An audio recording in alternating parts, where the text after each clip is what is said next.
Because when a student is really in line with what they care about, what their values are, what do they spend their time doing, and you know, from an outsider looking in, what kind of person are you being perceived as?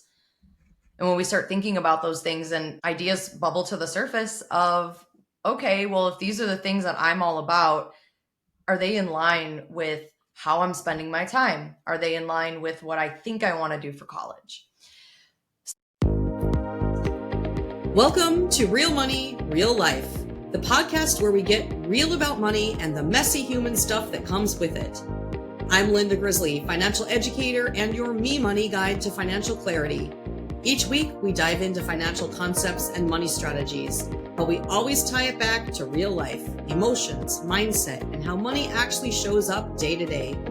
If you're ready for practical tools, mindset shifts, and honest conversations that meet you where you are, not where the world thinks you should be, you're in the right place. Because you deserve to feel confident with your money and good about how you use it. No judgment, no lectures, and definitely no putting yourself last. Hello, everyone. I am Linda Grizzly. If you're listening, you're one of the real ones, the ones who want to help the next generation make choices rooted in confidence, not pressure. Today, we're talking about conscious planning for your child's future, how to support them in making aligned and confident choices about college and career.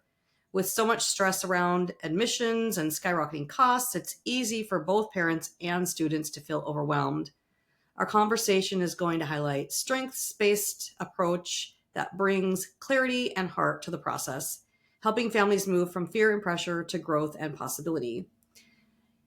Every student has their hidden talents, and those things point to their future. And Jackie, I didn't even ask you how to pronounce your last name, Postelnick? You got it. Okay, knows how to bring them to light. Through her work with conscious college planning, she helps families cut through the overwhelm of the college admissions process with clarity, strategy, and heart.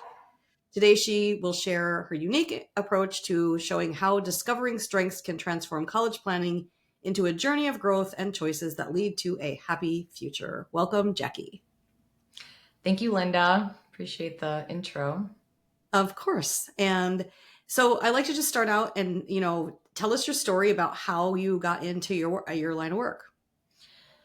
Oh, it's a story I love to tell. I get asked it often because it's such a niche business in college planning, admissions, teen career coaching. So I feel like there's origins back to even when I was in high school and navigating things for myself, feeling quite lost in the process. But it, stemmed from, I guess, yeah, we'll start there. It just stemmed from feeling like I was an ambitious kid. I always was keeping myself busy. I was doing well in school. And I had always thought about, okay, what do you want to do? What are you good at? I had always thought about entrepreneurship. I had thought about maybe something even in like high school counseling, psychology, something like that. And, the people around me just weren't educated on college. My parents didn't go to college until later in life. My mom, they both worked their way up in their company. And so they had, well intentions with their advice, but it just wasn't really fitting who I am and my strengths and my personality. And so lo and behold, I go to college, I get a degree in business, and I still have no idea what I want to do. So I found myself looking for jobs. I was looking for marketing, and I didn't have even internships in college. So I was a little lost, and I just took the first job I could find, which was ironically, in financial aid. And I say ironically because I had such a hard time in financial aid as a young person. I was filling out FAFSA myself. I was navigating all of my college decisions alone. And so it was frustrating because I was extremely misinformed on how everything works. So it was very frustrating for me. So I always had joked that that was my punishment for having such a struggle with people in financial aid when I was in college. And now the tables have turned and I'm the one helping students with their frustrations.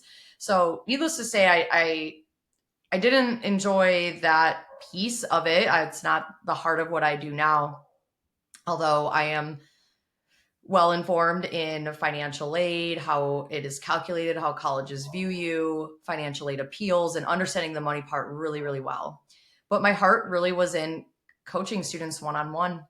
So after a few years working in as a financial aid officer, I started branching out and seeing how can I help people on a bigger scale. And that's when I found independent educational counseling. And so I dove in. I It was mainly gauged around financial aid at first, where I was helping families assess, okay, how are colleges going to look at you from a financial aid perspective? What kind of packages can you expect to receive from colleges? Because it is something that you can actually learn in advance and know in advance of applying to a school roughly how much you can get. So I was, while the initial approach was helping students with their scholarships and their financial aid, I found that they can actually get way more financial aid if they are applying themselves through their activities, through getting a really good standardized testing score. Obviously, the higher the GPA, the better. So then the focus shifted to more holistic, where I was able to give them advice on things much earlier, starting even sophomore year or freshman year, where students and families can strategically make choices and get tutoring and things like that, so that by the time they get to the college applications, they're in the best possible position to get the most money. So it's kind of a long story. It transpired over, over more than a decade. So yeah, that's it. That's how I got started. Well, that's a great story. And I think that's how a lot of us get into our lines of work. It's not that we intended to go there, but life brought us there and we went through a journey to get there. And the journey helps us help the people that we're helping. So, yeah, that aligns a lot with many people's stories. And it's a good story. So, you mentioned that you can start working with kids as early as freshman year. Is that like the earliest you would want to start working with families, or what's the key time that would be the best time for someone to start working with someone like you? Yeah, I mean, there's in some cases there's families that have questions when their kids are in middle school, but that's not really an appropriate time that I would be working with a student one on one. So I'm always happy to answer questions in advance and um, support families in that way if they're having questions about, oh, what coursework should we take or what kinds of things we should be thinking about. It's really rare to find a student that's motivated for college in middle school. So I usually step in sophomore year is a really great time to get started. Even freshman year, most students, they're just still getting their bearings. And so that's oftentimes when a family wants to work together. When there's students of freshmen, we do an intro meeting together to introduce and give them some higher level concepts, things to think about during freshman year. And then the actual coaching and the main heart of the work will start in sophomore year, because that's at that time most students are equipped to be able to do strategic planning for their standardized tests and starting to go to college fairs just to dip their toe in what their options are. And a lot of times families and students are like, they're kind of confused, like, why that's so early? That's 2 years away. And I'm like, well, not really, because it's only really 1 year away, because the college applications open at the very beginning of senior year. So they don't have until the end of senior year to prepare for college in terms of admission. It's freshman, sophomore, and junior year is the snapshot that colleges get in the application itself. So if we look at it that way, we can work backwards to see what are the best moves that a student can do, not just checking off a box for college applications, but more so helping them develop who they are and figure out what are their strengths, what do they care about, what are things that are worth investing in, because sometimes students are just doing a club or a sport because their friends are doing it and they're not actually entirely engaged, which is fine. Try things out. But for a lot of the schools that students I work with want to apply to, they have the expectation that students are being thoughtful about their choices. So I just introduce these concepts and not from a place of forcing or something like that, but it's meeting the students where they are and supporting them in any way they can. But the bottom line is the earlier the better to get the best possible chances for admission at the schools that they'll eventually see on their list, and then also for scholarships. Yeah, that makes sense. But let's get to the real life part of it, though. How many people come to you like junior year and say, I got to figure this out? Yeah, and most students do come junior year. Honestly, junior is still a fine time, but as we're if it's in the beginning of junior year, that's still a great time to plug in. But I do mention to people that you're not starting early, you're starting on time, if that makes sense. So, great question, because there is I was, just not even an hour ago, I was on a call with somebody and they're like, "Oh, we're really early, right?" And they're about half, almost, well, not quite halfway through their junior year, but they're under the impression that they're so early, and that's just not the case when you're considering all of the choices ahead of them that need to be made for for preparing for college. Yeah, makes sense. Okay, so let's talk about the stress around preparing for college. There's money stress. There's disconnect stress between what parents want and what kids want. How what do you see the most stressful parts being, and how do you, with your process, help with that? Yeah, so every family certainly is a little bit different. They just want to make sure they're not missing out on things, so they feel in general, I feel like most families, they are in the dark and they are not sure exactly what that next step is. Specific pain points, I would say, are standardized testing, because it is a struggle for a lot of students, and the amount of effort that needs to go into a standardized test for most students, it needs to be deliberate. It's not just, oh, I'll study for the ACT or the SAT in my free time, because let's face it, who's going to choose to do that in their free time? No. We have to build it in to the schedule. So that inherently creates stress, because when you're replacing time in your calendar for tutoring, there's arguably less time for other things. So that creates a lot of stress. And the other thing, well, this comes a little later in the process when we're actually in the thick of college applications, but it's essays. And I've learned so much this year. Every year, I feel like the cohort of students, there's a different theme or vibe or something with them that they're struggling with or that they are most concerned with. And so this past year, I noticed a lot of students were really procrastinating on the writing. And so I learned a lot of what I'm going to do different for next year, because I've not honestly ever experienced that in the 10 years that I've been doing this, where students didn't have their main Common App essay done by the end of July. And come end of September, and there's still students that are like, oh, I still want to make some edits to their essays. And it's like, we've been talking about this for months. We need to move on. So it's just really interesting. Every year it is different. So I have to keep my finger on the pulse of that. But that's a big one. And so I think about this often, how can I help students to make the process easier? And that's always my goal for each season, is learning from what I can do better. And I think students have a really hard time with essay writing because they're writing about themselves. They're not doing a research paper. They get A's in AP Lang and Lit, right? They're in honors English, even creative writing, and they're doing really well in those classes. But when it comes to writing a story about themselves, they really struggle.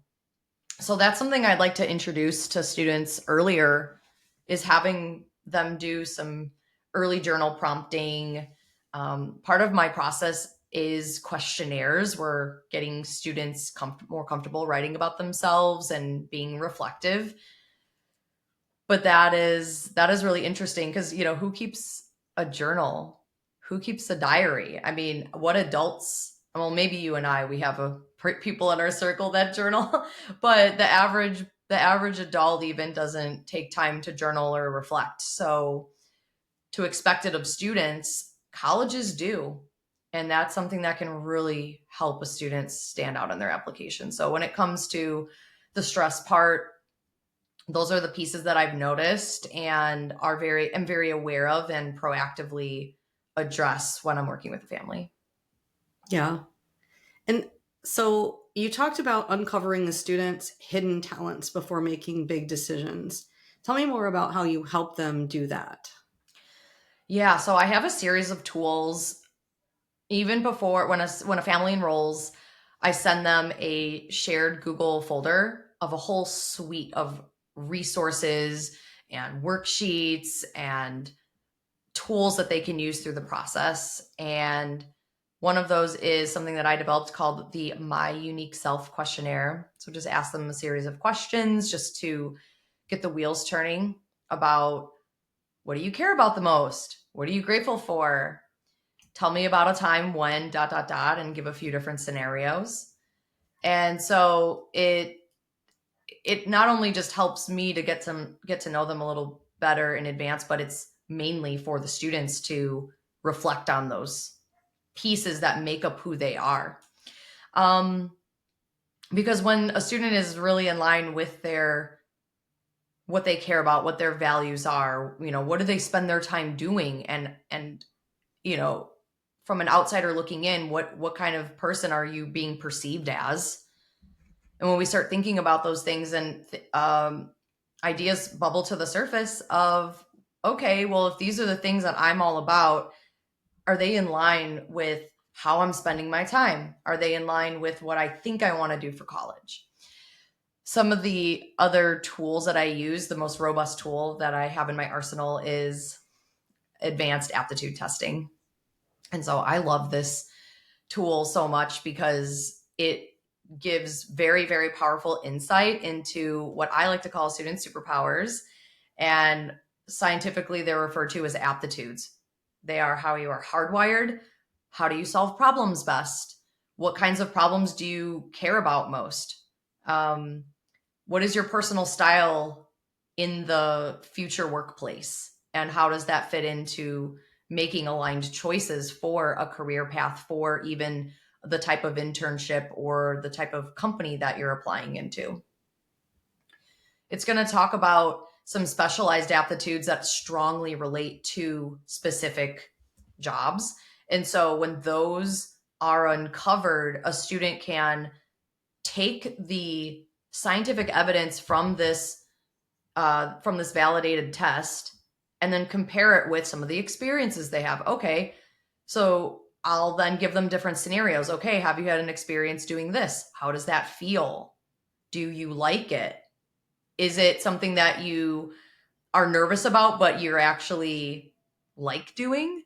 Right. So I try to suss out their what I call sensational clues so that they are marrying research with who they are and then making aligned decisions from there.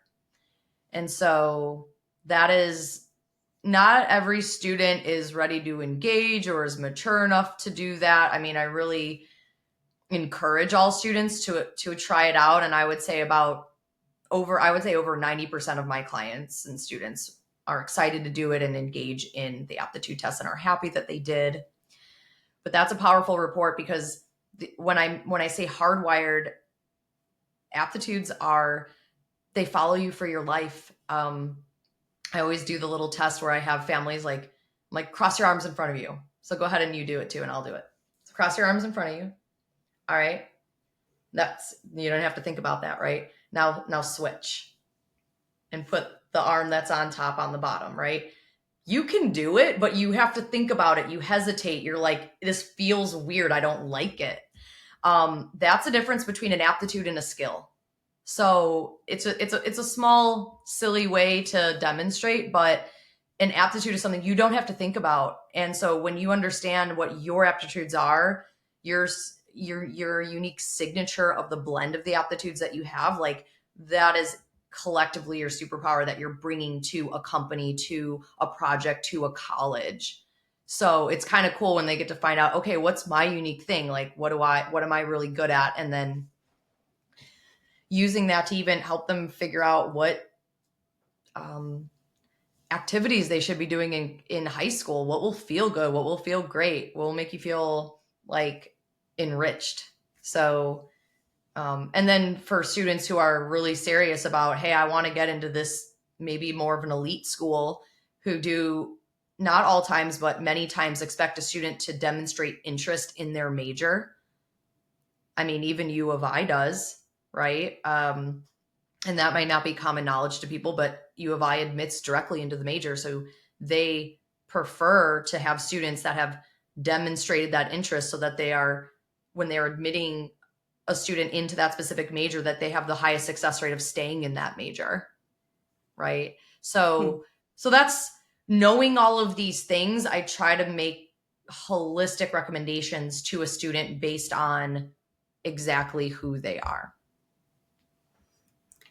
Well, that sounds like a great process. And just having them start to understand who they are as a person, which I would assume a lot of them have not done that kind of introspection before. Yeah, you're right. They haven't. And another thing that I'll start off with in our initial meeting, sometimes depending on the timing of when they call me and book, and then when that meeting shows up on my calendar, I'll even invite the student to do a little like 5 minute personality quiz. And that's just fun to them. Kids like everyone, I feel like everyone likes doing a little quiz. And that even that produces this wonderful report and images and graphics of representation of like, hey, this is kind of who you are. And every student's like, how does it know me?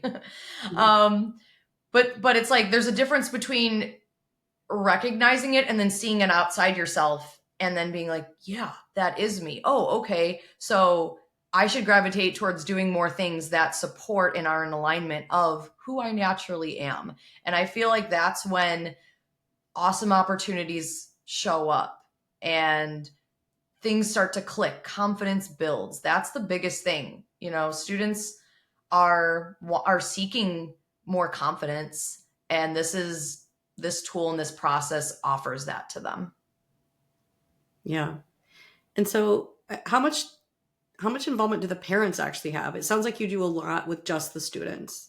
Yes. So honestly, because of I design my work to be very transparent with the parents, meaning in our first meeting, mandatory parents are there because in that first meeting, we are setting the tone and the expectations. So, because at the end of the day, the parents are on the home front and they're supporting in that way. Um, to be there as like a reminder of some things. I mean, I do a lot of personal one-on-one reach outs to students, but just so that the parents have a general awareness of what's going on.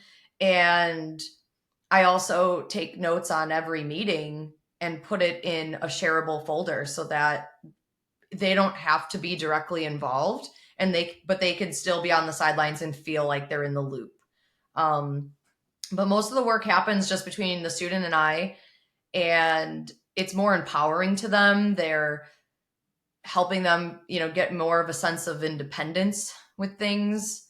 And every family's different. I do have a couple of families where the parents sit in on it. And as long as I don't perceive it to be disruptive to the process, then I don't have an issue with that. But even when a parent is there, I'm speaking to the student, and the parent is there as like the presence, the note taker, as a support role. Um, and so because otherwise it can just be uncomfortable for me, or for the most importantly the student, if there's too much overstep where it's being it's not being helpful. So it's a fine line, but I, like to respect every family's style and yeah, so that's a good question. Yeah. So what are the when you're working with parents and children, whichever one, students I should say, because they're, young adults maybe, but when you're working with them, like what are the mindsets and internal obstacles that they have? What are the things that they're telling themselves that you have to try to tell them that's not the real story? You're telling yourself a different story than reality. Yeah, I mean, the first thing that comes to mind is choosing colleges. And I've seen it on both ends where students picking schools and I'm confused. I'm like, oh, that doesn't really seem like this is matching their interests or who they are or their majors, even. So then that just elicits a conversation. Sometimes it's, oh, they have schools on there where they're just not realistic. Like their GPA is not at all in the range of what that college accepts. And it's not that we can't shoot for the stars, but applying to colleges, there's a cost to it, right? Yeah, every application fee on average is about $60. And, that adds up fast, just to push a button to apply to a school. But also there's additional essays, additional research that has to go in. The colleges that look at demonstrated interest, meaning they take into consideration in their admission process how much you actually want to go there or not. And one of those factors is, have you visited the school? Have you made an effort to reach out to admissions and have a conversation? Have you signed up for a virtual info session and virtual tour if you can't physically come here? And so there's just I guess a lot that goes into figuring those things out. Um so yeah, I don't know if that fully answers it, but Yeah, just it to give a does. taste. Yeah, just to give a Yeah. taste. Yeah. Okay, so you named your company Conscious College Planning. Tell me more about the word conscious and what that means to you. Yeah, so I do get this question often, but I picked conscious college planning because self-awareness is really important to me. I've seen it transform my life completely. I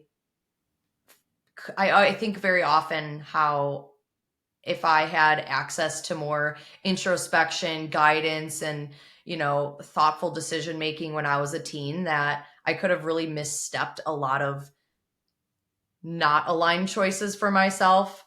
Um, and I think that just having a more holistic approach in college planning rather than just blindly going off of GPA and scores and mm, I would say the college, who's in the top 50 of Forbes this week, right? Like looking at like just solely going off of prestige and when you're not understanding the depth of it, it's doesn't serve the student and it actually hurts them for the admission process because if they're applying to an elite school and they have no idea why, the school's going to know because they ask those schools are the ones who have the extra essays that we refer to as supplemental essays, and they're asking deliberately, why do you want to go here?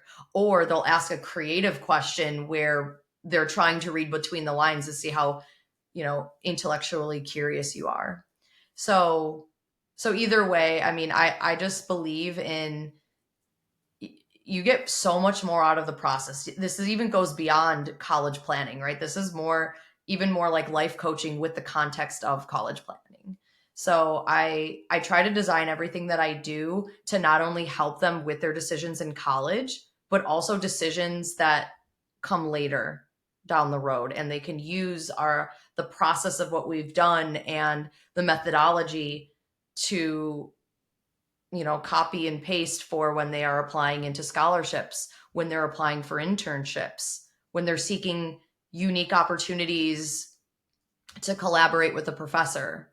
So it's the focus is on college. I shouldn't say nobody, but rarely people are caring about the long gain of how we're working together, but it still doesn't stop me from designing my process that way in the hopes that it's planting a seed that can help them for years to come. And I do think that it works because I have students that are in college now that find me on LinkedIn, that give me their updates, that want to share things, or they even ask questions. Hey, what do you think about this? Hey, can you read this over for me? Um, and so they're getting it, and that's just my big hope that of what students can take away from the conscious process. Yeah. Yeah. I love that. Okay, so if you had one thing that you could tell a parent to do that they could take, like one action to start supporting their child more consciously towards college, what would it be? Who? Just one. Okay, so I would say introduce more curious questions in your conversation. And I'm not a parent, so this isn't parenting advice, but just from seeing the benefit of students getting outside the box and getting outside of themselves and asking questions without a certain answer in mind. Be open to what they have to say, and um like do and I have to practice this even though I'm not a parent and I don't have kids, but you know asking a curious question, letting them speak, and then not having an opinion about it, and just saying, okay, why is that, what made you think that, and not in a spicy tone or whatever. I mean, I know it's just easier said than done when you have like the dynamic of a, boisterous teenager that's really fighting for their independence. But I find that like those questions, in this can apply to parents that even have kids that are younger, but just getting them used to talking about themselves and, okay, you like this, but why do you like it? And I hand these journals out to families when I set up a booth somewhere or a sponsor booth or something, and families are coming up to talk, and I'll have these journals that I'll hand out and encourage them. Now, do they use it? Who knows? Um, but even as a parent, you can buy the journal for yourself, a mindfulness journal for teens. Find it on Amazon, and you can use those types of questions to approach with your kiddo. And I feel like just starting there can can just planting a seed to help them in this whole process. Yeah, that makes sense. Yeah. Okay, so tell us who needs to find you. Like who is your perfect client that should be reaching out to you? I would love to be speaking with more families that have sophomores. We could do so much more in a relaxed, cool, calm, collected manner when we start in sophomore year and start planting seeds, because now we're being able to explore options from a place of curiosity than a place of pressure. So juniors are perfectly fine too. And I do help people, at any stage as much as I can, but I don't prefer to do triage when families are coming out of the woodwork, like right before apps are due. There's always something that can be done, but you're leaving things on the table when you don't start early. So even if you don't feel like your kid's motivated, quote unquote, motivation usually comes after action in my experience. So don't wait for the motivation. Don't wait to feel ready. And certainly don't wait for standardized test scores, because this process isn't linear and multiple things are happening simultaneously, all the while your student is growing and learning about themselves and changing their mind 10 times. So just get support early, and it will just be much more enjoyable, even just from an energetic perspective of feeling more peaceful in the decision making process. Okay, great. And then where can they find you? What's the best place for them to find you? Well, I always love directing people right to my website, consciouscollegeplanning.com. It is a wealth of information on there, and also direct access to my calendar so they can book a free strategy session that goes. We have a nice Zoom session. It gets automatically put on my calendar, the link's scheduled, you get text reminders, and we can get connected and just have a conversation and see what's going on with your student and if I would be a good fit to support you. Great, thanks. Thank you so much for coming on to the podcast. I have one nugget that I think is a good takeaway from this episode, and that is that I think if I were to sum it up, I would say helping your child plan for their future doesn't mean giving them all the answers. It means giving them space, tools, and encouragement to discover their own. And I think that's a lot of what you said as far as like asking the good questions and giving them the space to lean into who they are and journaling and all that. So that's great. Thanks so much, So Linda. thanks so much for being on, Jackie. My pleasure. I love talking about how to help kids and families. So thanks so much Great. for having me on. You're welcome.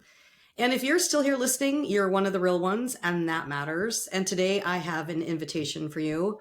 I'm building a community, so please join me in a space for real talk, fresh starts, and women who are done putting themselves last. Check this episode's description or my website for the details on the free community.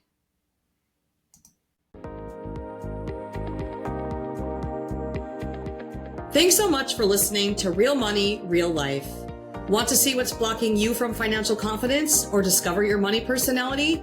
Head to the resources page at lindagriz.com for our free quizzes.